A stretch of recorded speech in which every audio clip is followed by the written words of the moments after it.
Supreme court বাংলাদেশের সর্বোচ্চ আদালত। তো এই সুপ্রিম কোর্ট ব্যতীত প্রত্যেকটি জেলায় কিন্তু ফৌজদারি মামলা করার জন্য আদালত রয়েছে।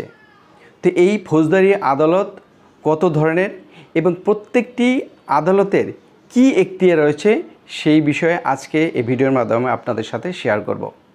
তো ভিউয়ার্স, আশা করছি পুরোটা সময় সাথেই থাকবেন। ফৌজদারি আদালত প্রধানত দুই প্রকারের, একটি হচ্ছে দায়রা আদালত আর আরেকটি হচ্ছে ম্যাজিস্ট্রেট আদালত। তো এই দায়রা আদালতে কত ধরনের বিচারক থাকেন?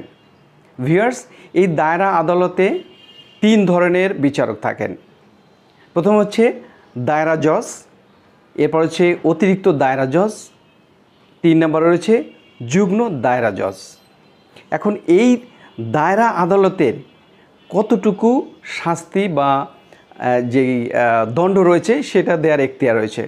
তো ভিউয়ার্স, আমরা যে জেলা পর্যায়ে যে দায়রা আদালত দেখি বা জানি, সেই দায়রা আদালতের এখতিয়ার কিন্তু দেশের যে প্রচলিত যেই শাস্তির বিধান রয়েছে সেই যে কোনো ধরনের শাস্তি কিন্তু তারা প্রদান করতে পারেন।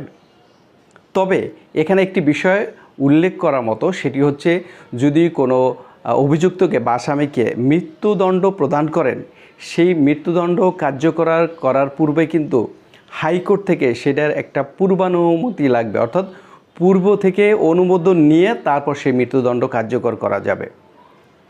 তো ভিউয়ার্স, এই ছিল দায়রা আদালতের এখতিয়ার। এরপরে আমরা জানবো যে ম্যাজিস্ট্রেট আদালত সম্বন্ধে। ম্যাজিস্ট্রেট আদালতে হচ্ছে আবার দুই ধরনের, একটা হচ্ছে জুডিশিয়াল ম্যাজিস্ট্রেট, আরেকটি হচ্ছে নির্বাহী ম্যাজিস্ট্রেট।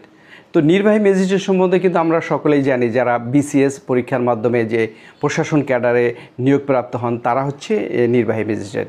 আর বিচার সংক্রান্ত যেই সমস্ত ম্যাজিস্ট্রেট রয়েছেন তাদেরকে আমরা বলি জুডিশিয়াল ম্যাজিস্ট্রেট। এখন এই জুডিশিয়াল ম্যাজিস্ট্রেট আবার কয়েক ধরনের রয়েছে। সেটা যদি হয় সিটি কর্পোরেশন, সেটা নাম হবে চিফ মেট্রোপলিটন ম্যাজিস্ট্রেট, আর যদি জেলা পর্যায়ে হয় তাহলে সেটার নাম হবে চিফ জুডিশিয়াল ম্যাজিস্ট্রেট। এই জেলা পর্যায়ে যে ম্যাজিস্ট্রেট আদালতের প্রধান হচ্ছেন চিফ জুডিশিয়াল ম্যাজিস্ট্রেট।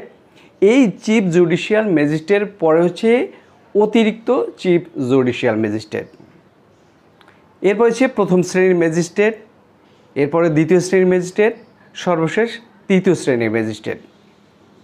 এখন এই জেলা পর্যায়ে যে ম্যাজিস্ট্রেট আদালত রয়েছে, এই ম্যাজিস্ট্রেট আদালতের এখতিয়ার কতটুকু, অর্থাৎ তারা একজন আসামিকে সর্বোচ্চ কতটুকু দণ্ড দিতে পারে, অর্থাৎ শাস্তি দিতে পারে। ভিউয়ার্স, আপনারা জানেন যে এই ম্যাজিস্ট্রেট আদালতের সর্বোচ্চ এখতিয়ার হচ্ছে একজন অভিযুক্ত বা আসামিকে সর্বোচ্চ 5 বছর পর্যন্ত কারাদণ্ড দিতে পারে। তো ভিউয়ার্স, আশা করছি জেলা পর্যায়ে যেই ফৌজদারি মামলা করার জন্য যেই ধরনের আদালতগুলো রয়েছে, সেই আদালতে কত ধরনের বিচারক রয়েছেন এবং তাদের এখতিয়ার কী সেই বিষয়ে আপনাদেরকে ধারণা দিতে পেরেছি। তো এরপরে যদি কোনো বিষয় আপনাদের জানার থাকে অবশ্যই কমেন্টস করে জানাবেন। কমেন্টসের মাধ্যমে আপনাদেরকে সেই ইনফরমেশন দেওয়ার চেষ্টা করব। তো আজ এ পর্যন্ত, পরবর্তীতে এ ধরনের ভিডিও নিয়ে আপনাদের সামনে উপস্থিত হব। টিল দেন, আল্লাহ হাফেজ।